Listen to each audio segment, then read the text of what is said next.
Hello and welcome to episode 77 of Nutanix Weekly. I'm your host for today, Phil Sellers, Solutions Architect here at XenTegra. I have a great slate of folks joining me today. We've got Harvey Green, CEO of XenTegra Gov. Harvey, how are you doing today? I'm doing great. How are you?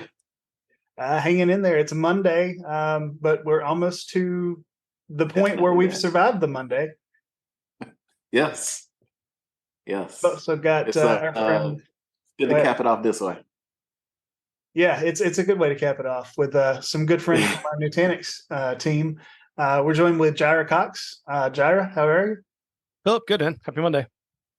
Happy Monday to you too. We've also got Ben Rogers with us. Ben, how are things going? Hey, gentlemen, how are you doing? It's been an episode or two since I have been here, but doing well, and thank you guys for having me back. Yeah, welcome back. We've had a few episodes that the great Ben Rogers hasn't been able to join, but we're trying to keep things going. Ben, what's been keeping you busy out there? Well, just my day-to-day job, trying to service my customers and look at what their needs are, especially from a sales mentality of where they're pushing the envelope. And I've been going to a few tech events, trying to learn myself. I had the pleasure of sitting down with one of our leaders last week for dinner, Pi. And if you've ever had the chance to meet Pi is our technical evangelist, but more importantly, what he gets to do is he gets to talk to customers. He gets to kind of see where trends in the industry are going. So as we get in this topic this afternoon, I found it real interesting that my dinner really was around, I asked him, where is this ball moving and where are companies really trying to leverage our products to make sure that they have success in the future? And to my surprise, a lot of it's around API, how we can digest and ingest API infrastructure and automate that. And then, our database and just the core of, what we do best is data and how we handle the zeros and ones and kind of how the birth of our product has come out of that strong goodness of, our data control. And as you look to the future where you're looking at AI, data governance, where you have machines in the background that are going to have some kind of policies and rules and regulation where they can replicate data and guard data. When you sit down with some of our leadership and you kind of dig into where this ball is going, you really quickly find out how fascinating our product set is. And so it was something that, I was glad that I had the pleasure to sit down with a mind like Pi so that I can get myself wrapped around the axle of where things are going and what kind of the next generation tools that are coming out, not only with AI, but with data governance, automation, all these things.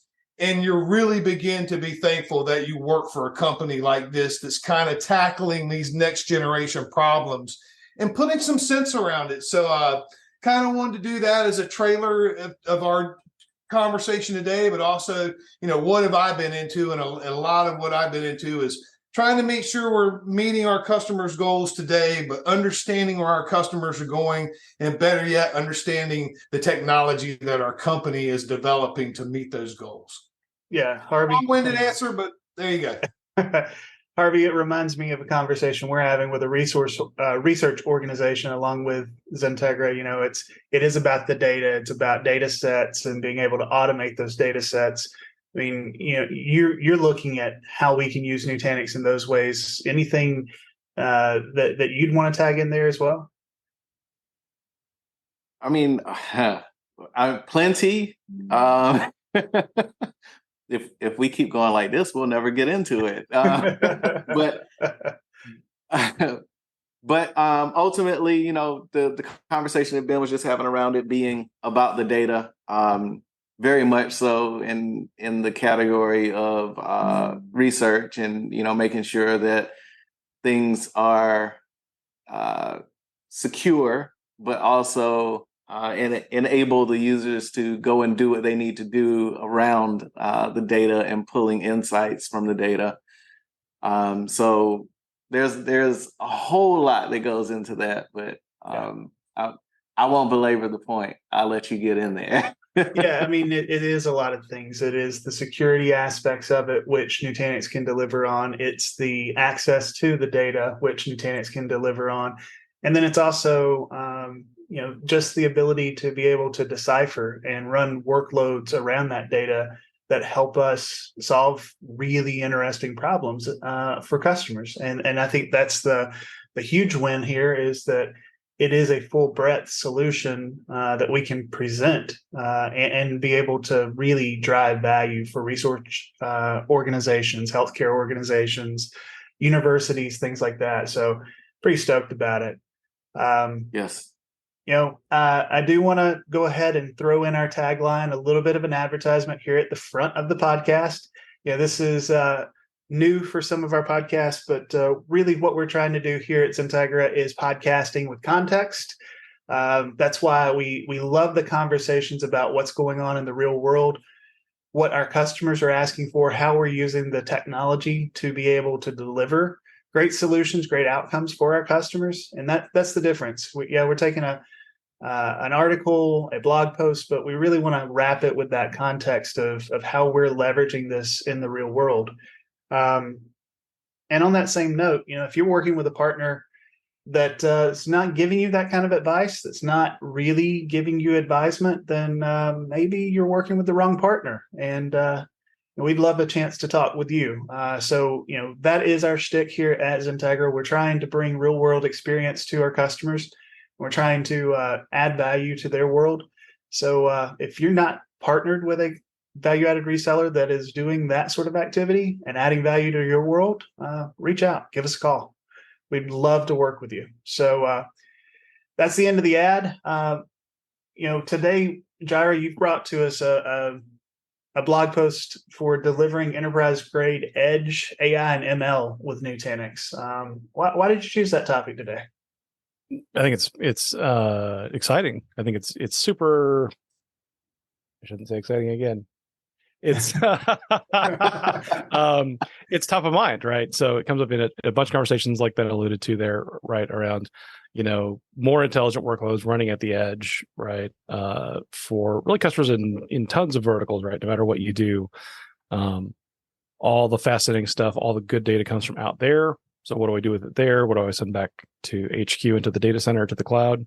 So doing smart stuff at the edge matters to customers.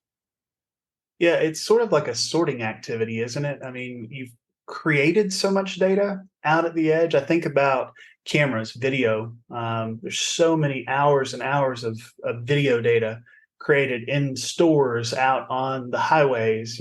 We've got cameras everywhere.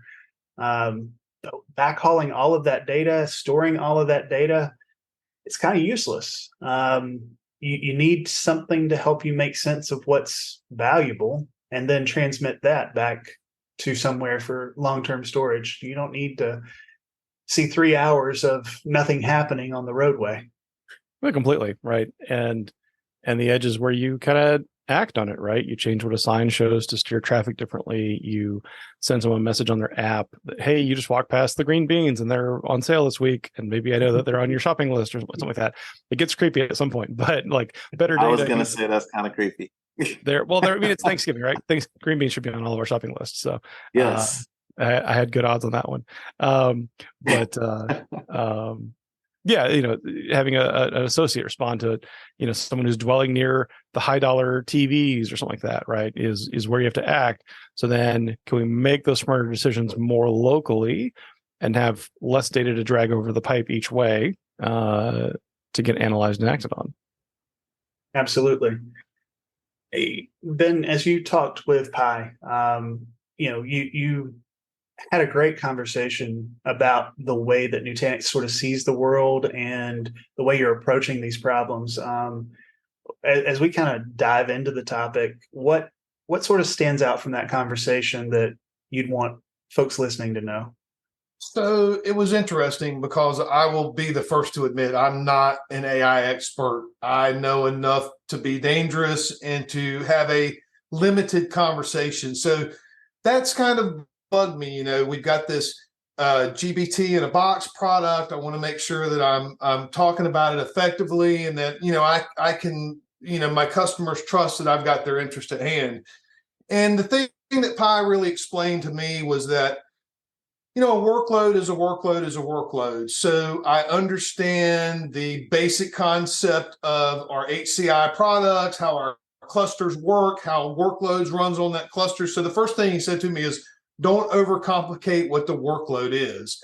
Of course, the workload, the app's going to be doing all these marvelous things, but from a architectural, conceptual topic, the workload is like any other workload running on one of our clusters. So that made me feel good that I understand the foundation. Now, the edge, what was interesting there is you look at the different industries that are starting to depend on AI. Healthcare is one, but look at manufacturing, look at quality control, where they're actually looking at making decisions online, in time, in real time, on the fly, as things with products. Like one of our customers was talking about that they were looking at using AI to look at things like, okay, a location is buying these products, but what products are they not buying? And are we delivering those products that are just sitting on the shelf or in the back of a warehouse doing nothing? So that's something that's going to be on the edge, that's going to need to be tabulated in somewhat of a real-time experience. And that's where I really see where our solution kind of comes at play. The other big thing about AI that, Pi was kind of telling me about is security has become a big concern for people, because as cool as it is for AI to be able to reach out to the data sets, you have to have data behind these engines to drive them. Mm-hmm. Controlling that access to data. And, when you start looking at, protected data, or data that's very crucial, like I think of research data at the company I came from, they only wanted a select few or processes to get to that data. Knowing that AI can help them analyze that, you got to be careful who's allowed to pipe into that or not. So kind of setting the stage from a architectural understanding that this is just like any other workload that would run on our clusters, and the security that needs to wrap around that, and how it's being used at the edge, and how it really can make a difference to an organization in their operation when they can bring this in real time and being able to run it locally on one of our clusters. Yeah, you pull out security, and I think that's an interesting one to talk about, because you talk about the security of the data set, who has access to that. We've been down this road before, when SharePoint brought universal search, and we pointed it at our file shares. Well, people had access to a lot of data that they didn't know they had access to, but now because of search, now they're seeing it. And so we got better at securing our file shares because of that problem. The same thing is true when we talk about data governance and AI. I think we have that unknown problem of too much permission for so many users in our organizations, and it's going to surface that. But you're right, you have to have data sets sitting behind it. Jirah, as you hear Ben talk through that, I mean, what are the advantages here to the Nutanix stack, and particularly to the edge AI ML use case? Well, conveniently for all four of us, there's a great list here, even sorted for us with those strengths, right? So to paint a word picture for our listeners here, right, you can find this blog post. It's on our nutanix.dev blog, nutanix.dev in your browser. But so we've touched on security, right? We've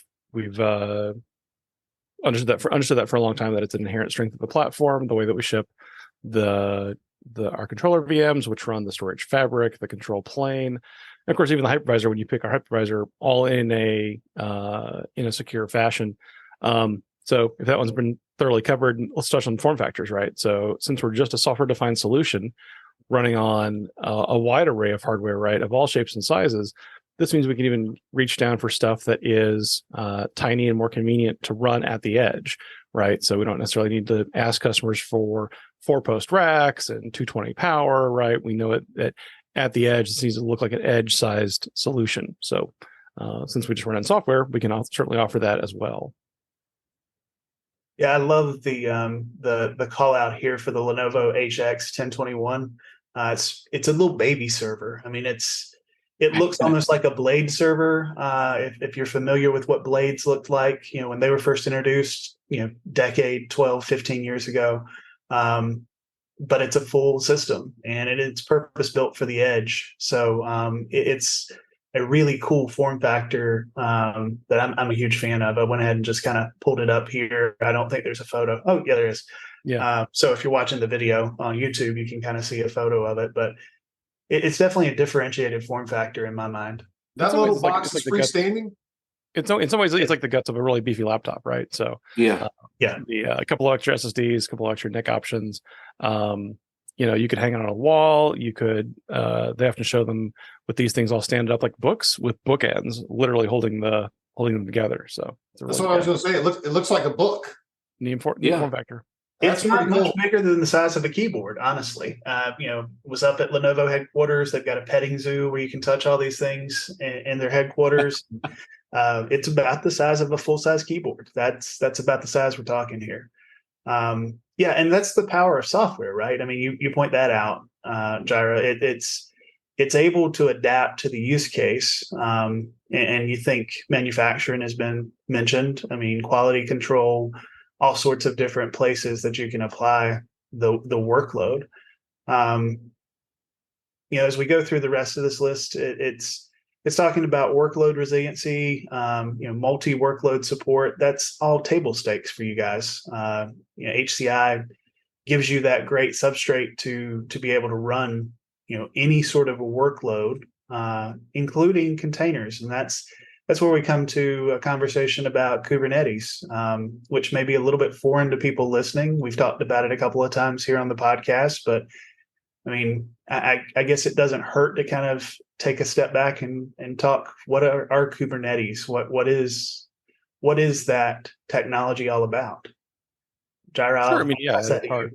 Yeah, at its heart, it's about scheduling your containerized workloads, right? So, and defining availability requirements for them to say, I need 15 of this kind of container running, I need 12 of that kind of container running, or when I have a new version of a container, how do I roll that out into production, right? Either all at once or drain that in over time, but ultimately get back to what I've declared my containerized infrastructure needs to look like. And that, of course, has huge impacts on edge workloads, on AI, ML as well, right? So I talked to a manufacturing customer last week where they're looking to roll out their, control systems on containerized platforms out at the edge, right? So where they would have used to been a physical machine, then became a VM, now it's become a container at the edge as well. So kind of right sizing what does the workload really need, but not really changing the availability model for it, right? So with this use case for edge and for AI and ML, what that really means is we can let our customers run and deploy AI workloads really whatever way they need to, right, for the business and for the right kind of workload. So you can run AI in a VM, and we do that with like the PyTorch framework. You can run that in a pod, and we do it with like Kubeflow, right? So we can kind of match either kind of availability model, the VM or the container. Both run great, and it's more like what fits your application better. And it also points out here, you're giving customers choice. They don't have to standardize on your Kubernetes engine, NKE, but you've also got support in here for others. Totally. Yeah. I mean, the actual business of running those containers honestly more closely needs to align with like your software management and your control plane. That can be us. It can be something else. It's not us. And either way, we're a great platform to run the actual workload itself. Yeah, it's fantastic. Zero touch deployment, remote deployment. I mean, this is a huge one, and it's one where we run workshops on that. How do you foundation? How do you create those clusters? And Harvey, I'm going to throw it to you. I mean, how much value does that zero touch deployment add for a customer experience? I mean, a lot, and I'm sure that comes as no surprise to you. Being able in technology period, we've gone from the days of everything having to be sneakernet where you deploy by actually carrying it out there. You talked earlier about the Lenovo HX and its size. You don't want to, send somebody halfway across the country carrying one of those to go deploy it and put it in. You want to be able to find a way to deploy it remotely, be able to do that effectively, consistently, and actually have a method that you can knock out a bunch of them from one place, not just you got to travel 50 places to put 50 of them in. Yeah. You and I have both done that. I mean, previous roles, I mean, Too we much. did a lot of travel. We got a lot of status out of that travel, doing it the old school way. And now maybe you can use remote hands, someone to local to where you're trying to do this deployment. They can do it because we've simplified the deployment. Nutanix has given us a much easier model that can be carried out by less skilled staff, generalists or contractors.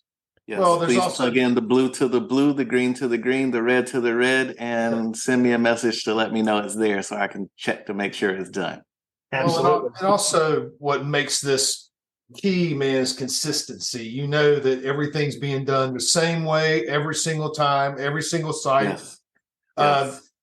Harvey, you know that I was a big proponent of, man, give me a cookie cutter. If I can get my model into a cookie cutter, then I can stamp that thing out as many times as you want. So as you want to grow big, we can stamp big. So that, to me, when I see this zero touch deployment, I appreciate the automation. I appreciate all those things. But what I appreciate more than anything is the consistency that every time it's done with the same level of action, that as a manager or a C-level, I know that all the sites are going to look very similar to each other across from an architectural standpoint.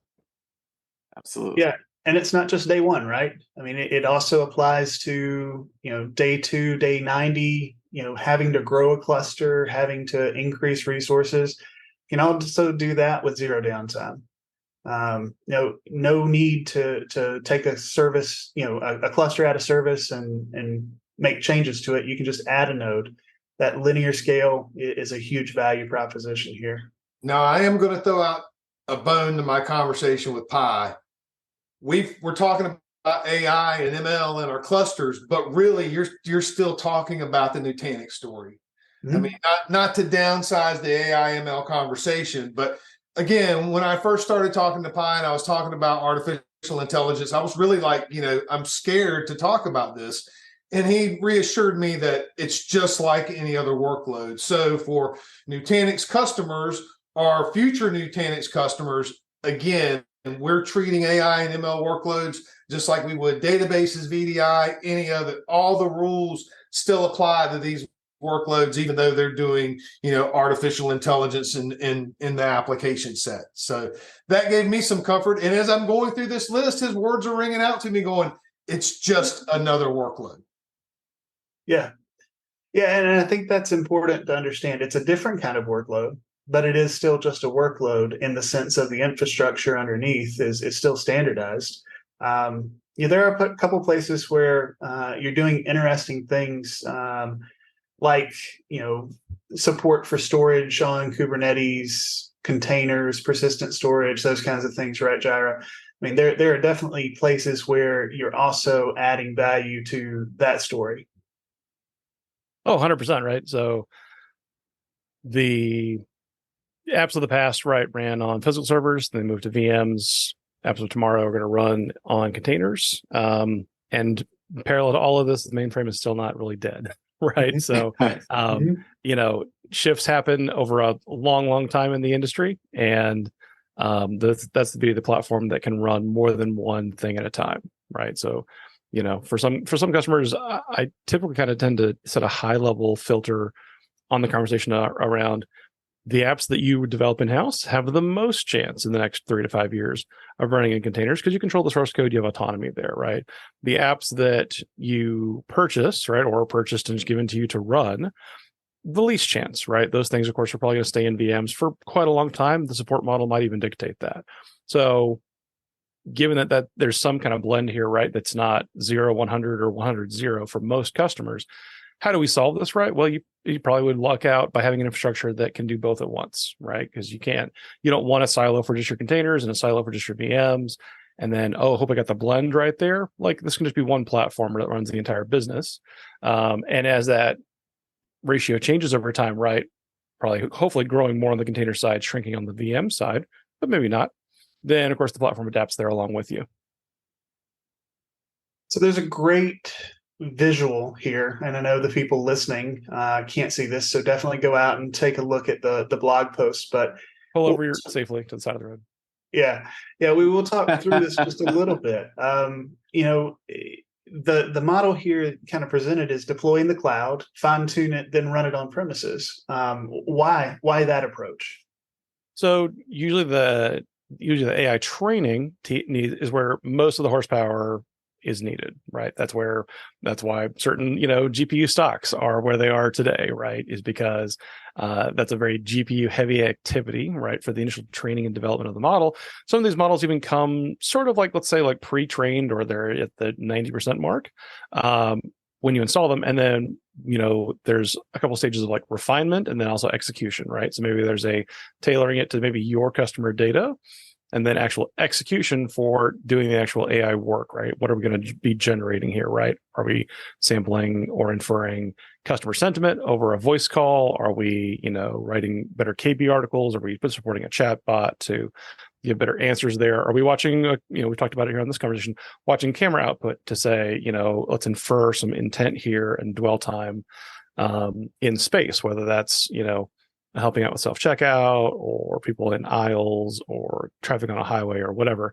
So different kinds of use cases for different kinds of hardware, but commonly training at the edge is not the right use case, right? It's usually trained in the data center, trained in the cloud, refined in the data center, commonly next to your actual data, and then run at the edge next to where all the fire hose of data feeds are from the cameras, from the sensors, from the other kind of inputs there.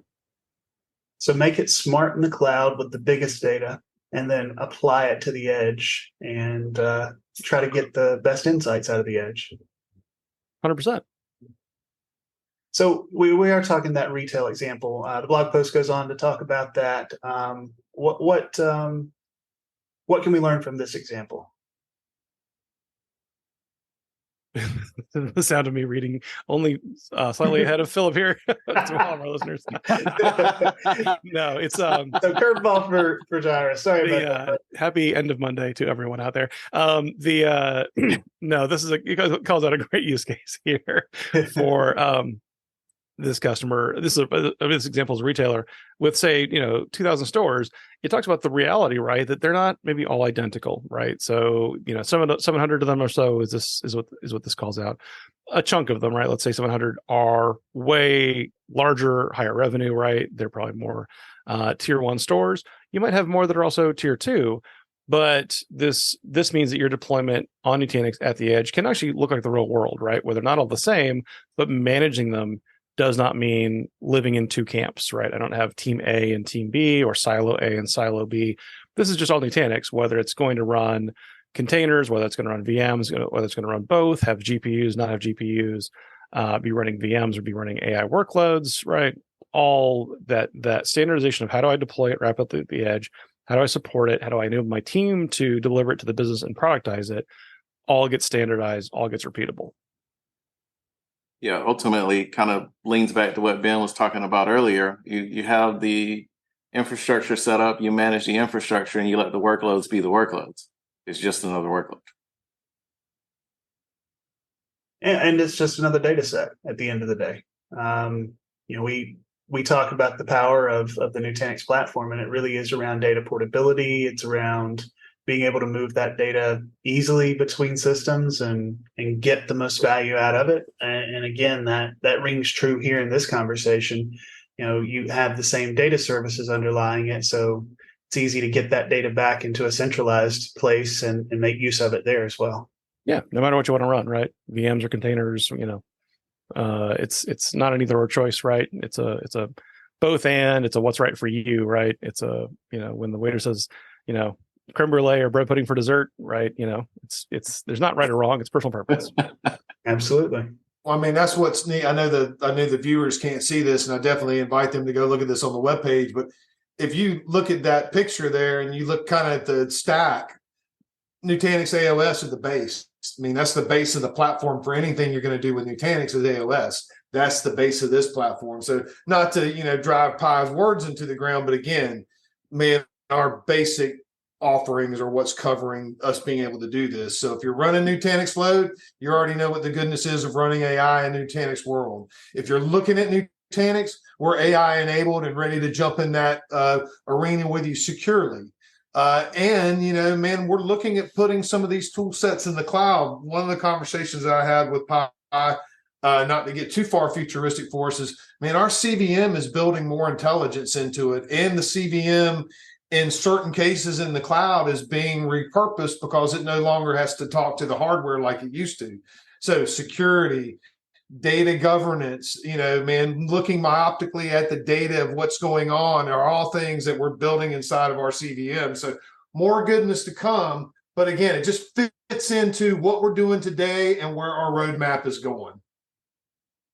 Yeah, absolutely. I mean, the integration points, the way that you leverage the platform is key here. You've got a great foundation from a storage perspective, but you've extended upon that with things like files and objects. Now you've got integration points to Kubernetes for containers and persistent storage. And oh yeah, Ben, you were talking about that consistency of deployment for the Nutanix cluster. That's what Kubernetes is all about. That's what containers are all about. Is that consistently deployed application running wherever you need to run it, locally at the edge, in the cloud. All of those things just lead back to a better, more consistent operating environment for your customer. And again, I know we talked about a lot of different use cases here, but in this article, it's specifically talking about generative AI, which again takes all of that unstructured data and indexes it and makes use of it and then turns it into a usable format. And so I do kind of want to hit on that, I guess, primer for AI in general. Generative AI is something different, right? And so I'll throw it to you, Jirah, hopefully not a curveball, but I mean, the generative AI thing is a little different. This is the Chat GPT, the things that do work for you on your behalf. What's a little different there? Right. So to call back to something Ben said at the beginning, right? So like if you're listening to this and if you're not an AI expert, don't worry, we're not either, right? So you're in good company there. And people that are AI experts work at the AI startups, right? And everyone else is just running kind of what they build. But in general, yeah, like is Google intelligent? Absolutely, right. And it's just matching what you typed in with like a search query result. This new crop of stuff, right, in the last 12 months or so, it's all about creating something that didn't exist before, right? Whether that's in text, whether that's an understanding or a linkage or a connection, or even visuals, right? So think about, of course, ChatGPT is the easy example, DALL-E and all the other things that can either give you a text or an image or even audio. That's one of my new favorite hobbies when I go YouTube dumpster diving now is this AI generated pop music, right? Do you want to hear Johnny Cash singing I'm losing my names here. Taylor Swift songs? Because like it's actually amazing, right? So there's a whole channel that just does AI Johnny Cash singing Taylor Swift songs, right? So all these things about creating things that didn't used to exist is all what this Gen AI category is for, right? So whether it's text, audio, image, full on movie, that's what is all in this category. Yeah, I mean, as funny as it is, my daughter came in with some app that was called Face Swap or something like that, and it moves your face or someone else's face onto a different photo, and now you can just feed in a few sentences describing what you want, and output you've got a photo of Harvey riding a unicorn, out in space. So another one. I already had one of those.